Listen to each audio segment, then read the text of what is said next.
Good afternoon dear students.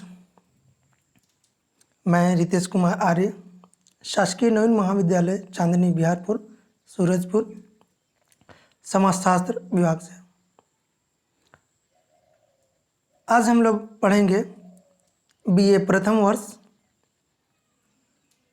प्रथम पत्र और चैप्टर 2 समाजशास्त्र की समाजशास्त्र की वैज्ञानिक प्रकृति के विरुद्ध आरोप, है ना। अर्थात जैसे हम आप लोग को पिछले क्लास में बताए थे कि समाजशास्त्र में बहुत सारे जो समाजशास्त्री हैं उनमें संशय था। कुछ ऐसे समाजशास्त्री हैं जो मानते हैं कि समाजशास्त्र विज्ञान है, और कुछ ऐसे समाजशास्त्री हैं जो मानते हैं कि समाजशास्त्र विज्ञान नहीं है ना। तो पिछले क्लास में हम लोग तो देखे कि वाकई में जो समाजशास्त्र है वो विज्ञान के सारे प्रविधियों को पालन करता है ना। लेकिन आज का जो हम लोग का क्लास है वह है समाजशास्त्र की वैज्ञानिक प्रकृति के विरुद्ध आरोप, है ना। अर्थात जो समाजशास्त्री ये मानते हैं कि समाजशास्त्र विज्ञान नहीं है, उन्होंने समाजशास्त्र के प्रकृति के विरुद्ध उन्होंने आरोप लगाया कि यह जो समाजशास्त्र है वह विज्ञान नहीं है और ना ही इस विषय को विज्ञान माना जाएगा, ठीक है। और उन्होंने वैज्ञानिक मानने में भी, है ना, आपत्तियां हैं। मतलब कि उनको ये मानना है कि समाजशास्त्र जो है वो विज्ञान नहीं है, और उनके पीछे भी उन्होंने लॉजिक दिया है ना, तर्क बताया कि हम आखिर कारण क्या है कि इस विषय को हम लोग विज्ञान नहीं कहेंगे, ठीक है। तो आज हम लोग इन्हीं जो समाजशास्त्री बताए हैं कि यह विज्ञान नहीं है उनको हम लोग आज उस टॉपिकों को देखेंगे। तो जो है पहला टॉपिक है वो बताए हैं कि सामाजिक घटनाओं की जटिलता तथा परिवर्तनशीलता है, ठीक है। अर्थात जो समाजशास्त्री मानते हैं कि यह विषय विज्ञान नहीं है, तो उसमें उन्होंने पहला अपना विचार रखा कि सामाजिक घटनाएं जो होती है वो बहुत अधिक जटिल होती है तथा परिवर्तनशील है, इसीलिए हम इस विषय को विज्ञान के रूप में नहीं कह सकते, है ना। तो सर्वप्रथम यह आरोप लगाया कि सामाजिक घटनाएं अमूर्त होने के कारण इतनी जटिल है कि इसका कोई भी वैज्ञानिक अध्ययन नहीं किया जा सकता है, ठीक है। अर्थात जैसे हम लोग देखें कि विज्ञान जो होता है आपका प्रत्यक्ष होता है, जो दिखता है हम उसी को अध्ययन कर पाते हैं, है ना। लेकिन जो समाजशास्त्र है वह तो एक अमूर्त विज्ञान है ना। तो जब अमूर्त है तो इसका कारण जो है वह भी आपका जटिल होगा, है ना। और दूसरा ये बताया इन्होंने कि सामाजिक घटनाओं की परिवर्तनशीलता भी इनके वैज्ञानिक अध्ययन में संदेह उत्पन्न करता है ना। अर्थात हम देखें तो वर्तमान में आज हमारी स्थिति कुछ और थी, है ना। हम सेम टू सेम लोगों से मिलते जुलते थे, लेकिन कल हमारे अंदर परिवर्तन हुआ और हम उस चीज़ को नहीं मान रहे, है ना। अर्थात ये बहुत ही जटिल है, परिवर्तनशील है ना। अर्थात यदि हम देखें तो प्रयोग करने के बाद सेम टू सेम मतलब हूबहू उसका रिजल्ट नहीं आता है, ठीक है। हम लोग जानते हैं कि समाजशास्त्र जो है वो मानव का अध्ययन होता है, लेकिन मानव जो है वह एक परिवर्तनशील प्राणी है, उसके विचार बदलते रहते हैं, है ना। देखिए इसको उदाहरण में कहता है कि दो व्यक्ति के बीच पाए जाने वाले संबंध ही इतने जटिल और अमूर्त होते हैं कि निश्चित रूप को समझना बहुत कठिन है, है ना। अर्थात जो ये समाजशास्त्र है ना, ये दो व्यक्तियों के बीच के यदि हम संबंध को देखें, है ना, तो हम संबंध को तो देख नहीं सकते हैं, ना तो उनका प्रयोग कर सकते हैं, ना वर्गीकरण कर सकते हैं। ठीक है। और दूसरा है कि इनके दो बीच का जो संबंध है वह निश्चित भी नहीं है। कब यह संबंध टूट जाए और कब यह संबंध पूरी तरह से घनिष्ठता हो जाए, यह कोई कहा नहीं जा सकता। ठीक है। तो इसीलिए जो है सामाजिक घटनाएं होती हैं वह जटिल और परिवर्तनशील है। इसीलिए यह जो विषय है वो आपका विज्ञान नहीं है ना। किसी विशेष समय पर व्यक्ति के संबंध को सामाजिक, पारिवारिक, मनोवैज्ञानिक अथवा आर्थिक कारणों में से कौन सी दशाएं अधिक प्रभावित कर रही है, इसे विज्ञात करने का कोई निश्चित कसौटी नहीं है ना।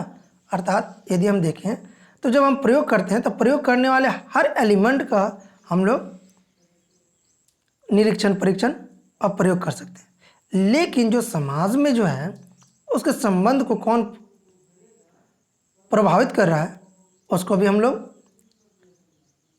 काउंटर नहीं कर सकते हैं, है ना, माप नहीं सकते हैं कि उसके समाज परिवर्तन कर रहा है कि परिवार कर रहा है ना, कि उसके विचार कर रहे हैं कि उसके आर्थिक आधार कर रहे हैं। इसको भी हम लोग निश्चित मापदंड नहीं कर सकते हैं, है ना। इसीलिए सामाजिक घटनाएं परिवर्तनशील भी होती है ना, जिसके कारण हम इसे वैज्ञानिक आधार नहीं दे सकते। ठीक है। यदि हम दूसरे एग्जाम्पल के रूप में देखें तो कहता है कि हमारे परिवार की व्यवस्था धार्मिक विश्वासों तथा व्यवहारों के तरीकों का जो रूप कुछ समय पूर्व था वह आज नहीं रहा, है ना, और भविष्य में इसमें और अधिक परिवर्तन संभव हो सकते हैं। इस जटिलता और परिवर्तनशीलता के बीच समाजशास्त्रीय अध्ययनों को वैज्ञानिक नहीं बनाया जा सकता है। ठीक है। अर्थात यदि परिवर्तनशील होगा तो हम उसको वैज्ञानिक नहीं बना सकते हैं, क्योंकि विज्ञान जो होता है वह एक स्थिर होता है। अर्थात यदि हम प्रयोग करते हैं तो जो रिजल्ट आज है वही रिजल्ट कल भी आएगा, है ना। उस स्थिति में हम वैज्ञानिक पद्धति से अध्ययन कर सकते हैं, लेकिन समाजशास्त्र को हम वैज्ञानिक पद्धति से अध्ययन नहीं कर सकते। आज कुछ विचार होती है और कल कुछ और होती है। अर्थात विचार हमारा जो है वह अमूर्त है ना। इसीलिए हम इस विषय को विज्ञान नहीं कर सकते। ये मानना है उन विद्वानों का जिन्होंने समाजशास्त्र को विज्ञान के रूप में नहीं देखना चाहा है। ठीक है। कहता है कि समाजशास्त्र अभी शैशव काल में है ना। शैशव काल मतलब कि जो समाजशास्त्र है वह अभी एक बच्चे के रूप में है। ठीक है। इस विज्ञान की अध्ययन पद्धति जैसे जैसे अधिक विकसित होती जाएगी, सामाजिक घटनाएं की जटिलता अपने आप कम होता चला जाएगा। जो यह मानते हैं कि समाजशास्त्र जो है वह विज्ञान है, उनका ये भी मानना है कि समाजशास्त्र जो है वह अभी शैशव अवस्था में है। कारण क्या है? कारण यह है कि समाजशास्त्र का उद्भव हुए बहुत अधिक समय नहीं हुआ है ना। यह समाजशास्त्र का उद्भव जो है हम देखें तो 1838 से माना जाता है ना। तो इसीलिए कहते हैं कि ये जैसे जैसे समाजशास्त्र के अध्ययन पद्धति विकास होगा वैसे वैसे इसकी जटिलताएं कम होती जाएगी और यह विज्ञान की श्रेणी में आता चला जाएगा। ठीक है। नेक्स्ट है आपका निष्पक्षता का अभाव, है ना। समाजशास्त्र के वैज्ञानिक प्रकृति के विरुद्ध एक आपत्ति यह की जाती है कि समाजशास्त्री अध्ययन में सदैव पक्षपात की संभावना रहती है ना। क्यों? क्योंकि जो समाजशास्त्र होता है, समाज है, उसमें हम भी रहते हैं, हम भी निवास करते हैं, है ना। तो हम भी उसमें अपनी कुछ विचारों को इंक्लूड कर देते हैं, समावेश कर देते हैं। इसीलिए यह निष्पक्षता का अभाव होता है। अर्थात हम देखें तो समाजशास्त्र में वस्तुनिष्ठता का अभाव पाया जाता है। समाजशास्त्र में जो है आपका व्यक्तिनिष्ठता दिखता है। ठीक है। प्राकृतिक विज्ञान इसीलिए वस्तुनिष्ठ होते हैं क्योंकि उनमें अध्ययनकर्ता अपने विचारों का कोई महत्व नहीं देता है ना। जो प्राकृतिक विज्ञान है, जैसे हम देखें आपका जीव विज्ञान है ना, रसायन विज्ञान है, बॉटनी है ना, गणित है। ठीक है। तो इन सब विषयों में जो है अध्ययनकर्ता अपनी है ना विचारों को नहीं जोड़ता है, जिस वजह से वह जो है अपना एक विज्ञान के रूप में है। लेकिन सामाजिक विज्ञान जो है, समाजशास्त्र जो है, इसमें अध्ययनकर्ता अपनी भावनाओं को भी जोड़ देता है। इस वजह से यह विषय जो है आपका समाजशास्त्र विज्ञान के रूप में नहीं है ना। रासायनिक अध्ययन करने के लिए एक वैज्ञानिक को ऑक्सीजन, हाइड्रोजन अथवा दूसरे पदार्थों का कोई व्यक्तिगत द्वेष अथवा प्रेम नहीं होता है ना। यदि हम रासायनिक अध्ययन करें, यदि हम किसी केमिकल का अध्ययन करें तो उसमें है ना ऑक्सीजन, हाइड्रोजन या जो उसके तत्व होते हैं उसी का सिर्फ समावेश होता है। लेकिन जब हम समाजशास्त्र का अध्ययन करते हैं तो वहाँ पे व्यक्तिगत द्वेष और प्रेम बढ़ने लगता है, जिस वजह से उस अध्ययन में व्यक्तिनिष्ठता होने लगती है। इसीलिए यह जो समाजशास्त्र है ना, इसमें हम देखें तो लोगों का विचार जुड़ने लगता है। इसीलिए यह विषय विज्ञान नहीं होता है और इसमें पक्षपात पूर्ण होने लगता है। ठीक है। नेक्स्ट है आपका सामाजिक तथ्यों की माप में कठिनाइयाँ, है ना। विज्ञान का एक आवश्यक तथ्य यह है कि इसका संबंध पदार्थों का एक निश्चित माप न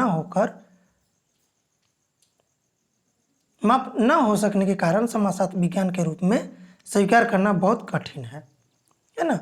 समाज को हम माप नहीं सकते हैं, है ना। समाज के विचारों को माप नहीं सकते हैं, उसकी भावनाओं को माप नहीं सकते हैं, है ना। इस आधार पर इस विषय को विज्ञान के रूप में स्वीकार करना बहुत अधिक कठिन है। ठीक है। उदाहरण के लिए यदि हम देखें तो कुछ अपराधियों का अध्ययन करें तब अधिक से अधिक यह कहा जा सकता है कि कौन सा अपराधी सामान्य प्रकार का है और कौन सा अधिक गंभीर, है ना। अपराध का संबंध मानसिक प्रवृत्ति और जटिल सामाजिक दशाओं के होने के कारण हम निश्चित रूप से यह नहीं बता सकते। बात भी सही है। कोई भी अपराधी है वह कितना अपराधी है और कितना अपराधी नहीं है, इसका हम काउंट नहीं कर सकते, है ना।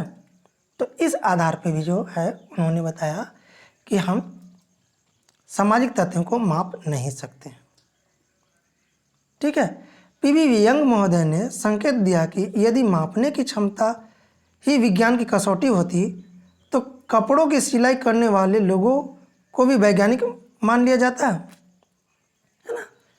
अब इसके प्रत्युत्तर में बताते हैं पीवी यंग महोदय कि यदि जो कपड़ा सिलाई करने वाले होते हैं, ठीक है, तो यदि वे कपड़ा को काटते हैं तो उस समय मापते हैं, तो क्या मापने वालों को क्या वैज्ञानिक माना जा सकता है? क्योंकि वे भी नाप के द्वारा ही अपना कार्य करते हैं, है ना। तो ऐसा भी नहीं है। ठीक है। अर्थात हम समाजशास्त्र में भी माप सकते हैं। ठीक है। नेक्स्ट है आपका समाजशास्त्र में प्रयोगशाला का अभाव होता है ना। समाजशास्त्र में प्रयोगशाला का भी अभाव होता है। प्राकृतिक विज्ञानों के निष्कर्ष प्रयोगशाला में तरह तरह के प्रयोग करने के पश्चात प्रस्तुत किए जाते हैं और इस कारण ये पूर्णतया वैज्ञानिक होते हैं, है ना। इसके विपरीत हम देखें तो समाजशास्त्र में प्रयोगशाला का अभाव होने के कारण इसके नियमों में निश्चितता और यथार्थता का गुण नहीं आ पाता। ठीक है, जो आपके प्राकृतिक विज्ञान है उसमें हम लोग प्रयोगशाला में जाकर हम लोग निरीक्षण परीक्षण और प्रयोग कर लेते हैं, परंतु समाजशास्त्र का जो प्रयोगशाला है उसका अभाव हमें देखने के लिए मिलता है ना। अर्थात हम देखें तो इसके नियमों की निश्चितता और यथार्थता का गुण नहीं आ पाता है ना। तो कॉर्नर ने कहा कि हम समाज के किसी भाग के को हाथ में लेकर उसे विभिन्न कोणों से देखकर उसका कार्य निष्कर्ष नहीं कर सकते, है ना। ठीक है, या अन्य प्राकृतिक विज्ञानों में दिया जा सकता है, नहीं हम अन्य प्राकृतिक विज्ञानों में दे सकते हैं।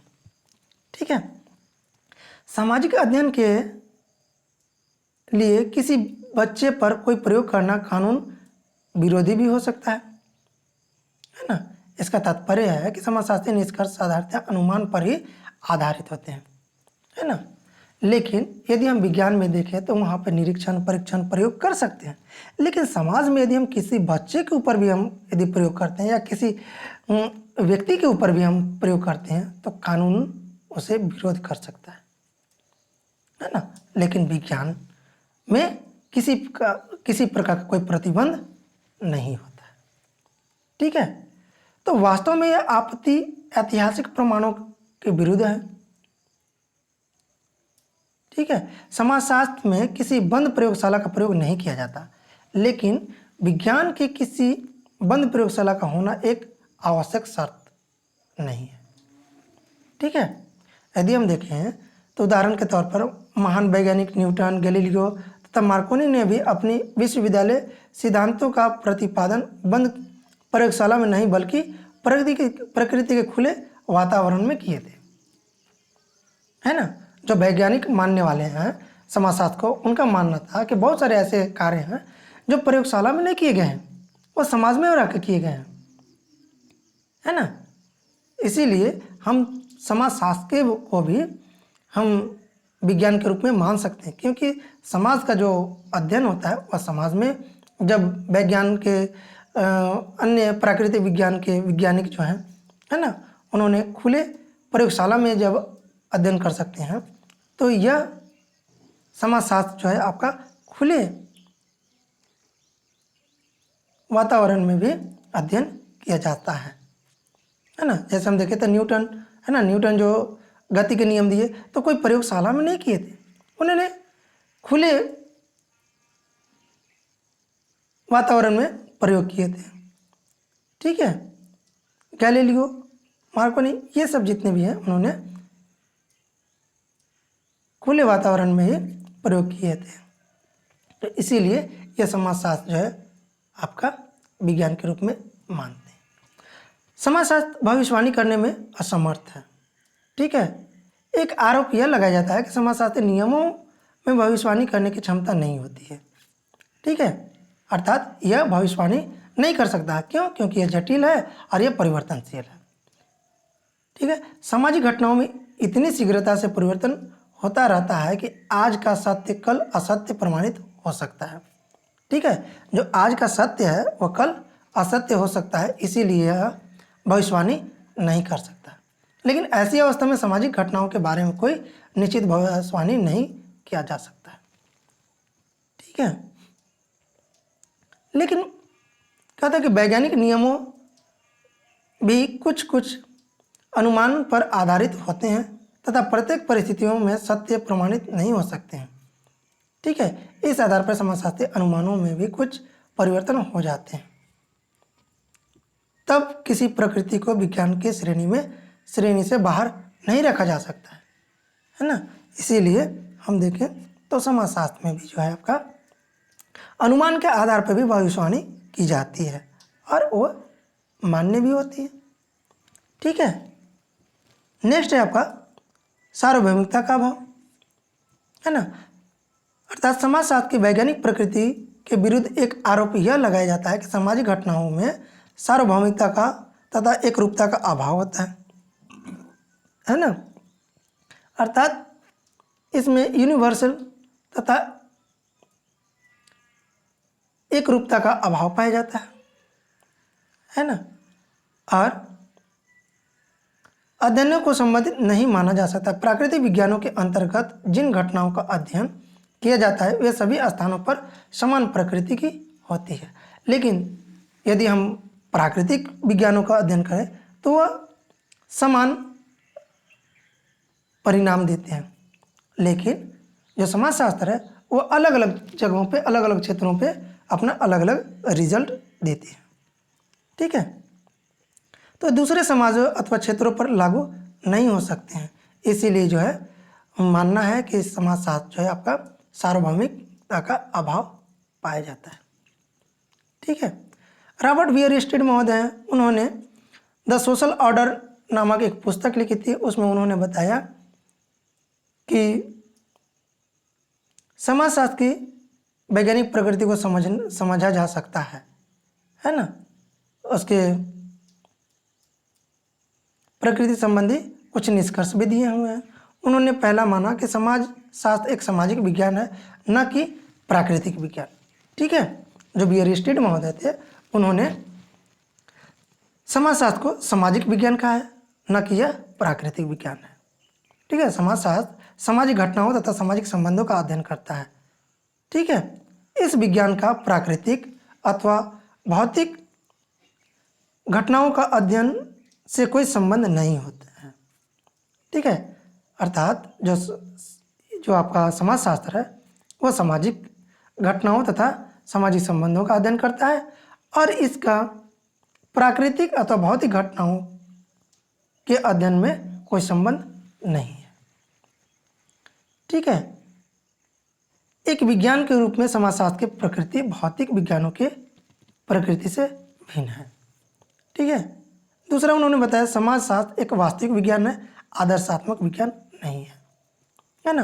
ये वास्तविक विज्ञान है। समाजशास्त्र में केवल क्या है का अध्ययन किया जाता है, क्या होना चाहिए इसका कोई संबंध नहीं है। ठीक है, क्या है का अध्ययन समाजशास्त्र करता है, क्या होना चाहिए ये नहीं करता है। ठीक है, यदि हम देखें तो आदर्शात्मक विज्ञान सामान्यतः भविष्य की आदर्श नीतियों से संबंधित होते हैं। ठीक है, और समाज के वास्तविक दशाओं से नहीं, है ना। तो समाजशास्त्र को केवल एक वास्तविक विज्ञान ही नहीं कहा जा सकता है, बल्कि यह एक सामाजिक विज्ञान के रूप में माना गया है। नेक्स्ट है आपका समाजशास्त्र एक विशुद्ध विज्ञान है, व्यवहारिक विज्ञान नहीं है ना। एक विशुद्ध विज्ञान के रूप में समाजशास्त्र का कार्य सामाजिक घटनाओं के वास्तविक ज्ञान के आधार पर सिद्धांतों का प्रतिपादन करना है ना। इस ज्ञान को उपयोग में लाना समाजशास्त्र का कार्य नहीं है। उदाहरण के लिए भौतिक शास्त्र एक विशुद्ध विज्ञान है, जबकि इंजीनियरिंग इसके व्यवहारिक शाखा है, जो भौतिकी के सिद्धांतों का व्यवहारिक रूप उपयोग करती है। इस प्रकार समाजशास्त्र का विशुद्ध विज्ञान है। नेक्स्ट है समाजशास्त्र एक अमूर्त विज्ञान है, मूर्त विज्ञान नहीं है। समाजशास्त्र जो है आपका अमूर्त विज्ञान है, न कि यह मूर्त विज्ञान है। समाजशास्त्र के वास्तविक अध्ययन वस्तु समाज संबंध तथा सामाजिक प्रक्रियाएं हैं, जिसकी प्रकृति अमूर्त होती है। दूसरे शब्दों में यह हम कह सकते हैं कि समाजशास्त्र किसी व्यक्ति अथवा भौतिक और मूर्त पदार्थों के अध्ययन से संबंधित नहीं है ना। यह जो विषय है यह अमूर्त विज्ञान है, अमूर्तों का अध्ययन करता है, मूर्त का नहीं। ठीक है, नेक्स्ट है समाजशास्त्र एक सामान्य विज्ञान है, विशेष विज्ञान नहीं है। यह एक कॉमन विज्ञान है, अर्थात इस विषय में हम सभी विषयों का अध्ययन करते हैं, अर्थशास्त्र का, समाजशास्त्र का और भूगोल का भी, है ना। इसीलिए यह जो समाजशास्त्र है वह सामान्य विज्ञान है, विशिष्ट विज्ञान नहीं है। समाजशास्त्र एक तार्किक तथा अनुभव सिद्ध विज्ञान है। यह लॉजिकल है, तार्किक है ना, समाजशास्त्र की प्रकृति तार्किक होने के साथ साथ अनुभव सिद्ध भी है। ठीक है, समाजशास्त्र क्या है और क्या नहीं है। तो समाजशास्त्र हम देखें तो सामाजिक विज्ञान है, वास्तविक विज्ञान है, विशुद्ध विज्ञान है और अमूर्त विज्ञान है, सामान्य विज्ञान है, तार्किक तथा अनुभव सिद्ध है। और क्या नहीं है, तो जो समाजशास्त्र है वो प्राकृतिक विज्ञान नहीं है और आदर्शात्मक विज्ञान नहीं है, व्यवहारिक नहीं है और मूर्त नहीं है और विशेष विज्ञान के रूप में नहीं है। ठीक है, तो आज का वीडियो आज की क्लास हम लोग यहीं पे स्थगित करते हैं। नेक्स्ट क्लास में हम लोग नए टॉपिक के साथ प्रारंभ करेंगे। ये क्लास आप लोगों को कैसा लगा है, इसके आप लोग कमेंट सेक्शन में ज़रूर बताइएगा।